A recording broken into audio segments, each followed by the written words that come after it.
Dear students, welcome back. APSC में JE का जो एग्ज़ाम होने वाला था पीएससी डिपार्टमेंट में 2 जून को, वो एग्ज़ाम पोस्टपोन्ड हुआ है और ऐसे में काफ़ी डिसअपॉइंटमेंट रहता है स्टूडेंट्स के बीच में।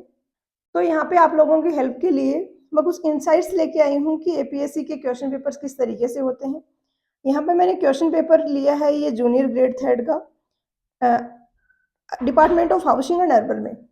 और इसमें जो क्वेश्चन पेपर है उसमें अगर मैं बात करूँ तो गुप्ता एंड गुप्ता की जो बुक आती है एमसीक्यूज की, उससे 23 क्वेश्चंस आपको ऑलमोस्ट एज इट इज मिलेंगे।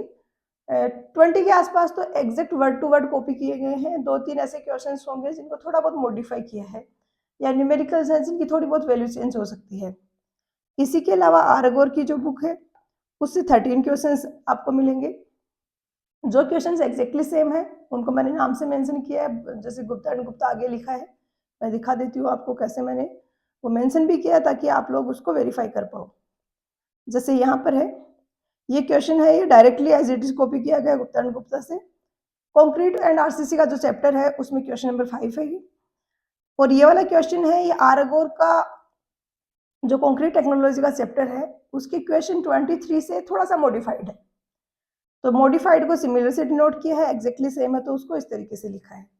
और जो भी मैं यहाँ पर ये बता रही हूँ क्वेश्चंस कि गुप्ता एंड गुप्ता से 23 या आरगोर से इतने हैं, ये सारे आपको इस क्वेश्चन पेपर में आगे मिल जाएंगे इस तरीके से मार्क किए हुए। ये पीडीएफ आप चाहो तो नीचे टेलीग्राम चैनल का लिंक दी है, आप वो लिंक ज्वाइन करके वहां से डाउनलोड कर सकते हो। इसी के साथ में ईएस की पीवाईक्यूज भी इसमें 4-5 है। 4-5 तो एग्जैक्टली सेम है। उसके अलावा कुछ ऐसे भी होंगे जो कि उस लेवल के उस टाइप के क्वेश्चन हैं, थोड़े से टफ हो जाते हैं ये कंपेयर टू जो बाकी क्वेश्चन है। बेसिक क्वेश्चंस आपको 3-4 मिलेंगे जिनमें आपने किसी भी बुक से किया है एमसीक्यूज प्रैक्टिस, आपने फॉर्मूले भी अगर अच्छे से याद किए हैं तो भी आप आंसर कर लोगे। एक बार क्विकली गो थ्रू होते हैं इस क्वेश्चन पेपर वाले पीडीएफ से। जैसे यहाँ पर आप देख रहे हो ये क्वेश्चन है बिल्डिंग मटेरियल का। ये बिल्डिंग मटेरियल का गुप्ता एंड गुप्ता से पूछा गया है। ये ऐसे क्वेश्चन हैं बिल्कुल बेसिक वाले।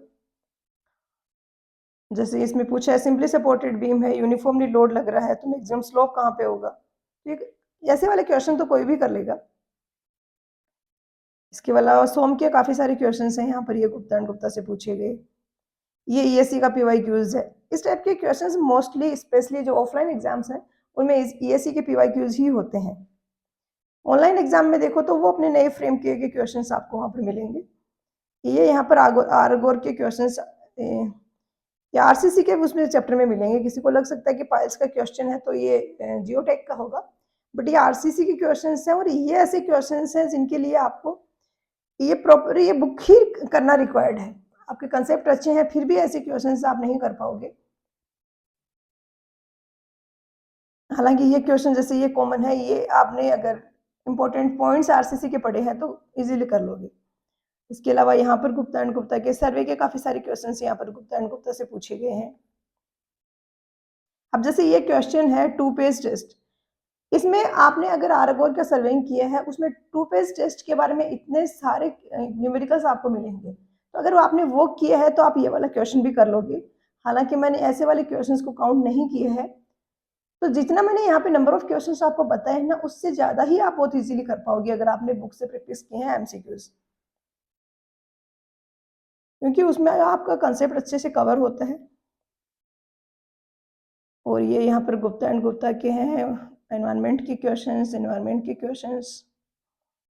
ये आरगोर से पूछा गया है, आई थिंक बिल्डिंग मटेरियल का क्वेश्चन है। ये मैंने क्वेश्चन नंबर हर एक में मेंशन किया है ताकि आप उस चीज को एक बार वेरीफाई कर पाओ। ये पार्ट का क्वेश्चन है, ये जो पार्ट सीपीएम में आरगोर में चैप्टर है उससे पूछा गया है। इनके अलावा भी कुछ क्वेश्चंस होंगे जो अगर आपने गुप्ता एंड गुप्ता आरगोर ये बुक्स करी हैं तो आप कर पाओगे, बट जो एग्जैक्टली सेम थे मैंने तो उसी को पॉइंट आउट किया है। अब यहाँ पे ये सारी चीजें फाइंड आउट करने का और आपको बताने का मेरा पॉइंट ये है कि काफी सारे लोग ऐसे होंगे जो कि बहुत बड़ी बड़ी बुक्स प्रैक्टिस कर रहे होंगे, रिवाइज नहीं कर पाए होंगे टाइमली, बहुत ज्यादा कंटेंट रखने की वजह से। कुछ ऐसे भी स्टूडेंट्स होंगे जिनको लगता है कि जेई के एग्जाम के लिए प्रिपेयर कर रहे हैं तो एसएससी जेई के पीवाईक्यूज करना सबसे ज्यादा इफेक्टिव होगा। ये अप्रोच गलत है। अगर आप हमारे बेस्ट एग्जाम के लिए प्रिपेयर कर रहे हो, आपका एग्जाम अगर सीबीटी होता मैं एडवाइस करती थी कि आप एसएससी जेईई पीवाईक्यूज करो, बट अभी एग्जाम ऑफलाइन हो रहा है, तो ऐसे में आपके लिए ज़्यादा इफेक्टिव होगा कि आप ये बुक से इनसे प्रैक्टिस करो। आपको पीवाईक्यूज की कोई बुक लगानी है तो आप ऐसे स्टेट के एई जेईई के पीवाईक्यूज करो जो कि ऑफलाइन मोड पे हुए हैं। ऑनलाइन और ऑफलाइन में काफ़ी पैटर्न में डिफरेंस रहता है, क्वेश्चंस के लेवल में डिफरेंस रहता है, कैलकुलेशन किस लेवल की पूछी जाती है ये भी काफ़ी डिफरेंट होता है। तो अगर आपको ये बुक्स नहीं करी हैं, आपको एक्स्ट्रा टाइम मिला है, एक चांस मिला है कि आप अपना सिलेक्शन है वो श्योर कर सकते हो, तो ये बुक्स कर लीजिए। इसके बारे में फर्दर कोई गाइडेंस चाहिए तो आप नीचे कमेंट करके पूछ सकते हो, और आप चाहते हो कि इसके अलावा बाकी भी क्वेश्चन पेपर हैं उनको मैं इसी तरीके से एनालाइज करूं, तो वो भी आप कमेंट कर सकते हो। और इसके अलावा अगर इन क्वेश्चन पेपर के आपको सॉल्यूशंस नहीं मिल रहे हैं, जो भी आपके एपीएससी की है, क्योंकि छोटा स्टेट है और कोई उतना फोकस नहीं करती है बड़े इंस्टीट्यूट, तो आप नीचे उसके लिए भी कमेंट कर सकते हो। मैं जो भी क्वेश्चन पेपर्स अवेलेबल है आपकी एपीएससी के साइट पर, उन सारों के सॉल्यूशंस आपको प्रोवाइड करवाऊंगी। तो मिलते हैं नेक्स्ट लेक्चर में एक नए टॉपिक के साथ। पढ़ाई करते रहिए। All the very best.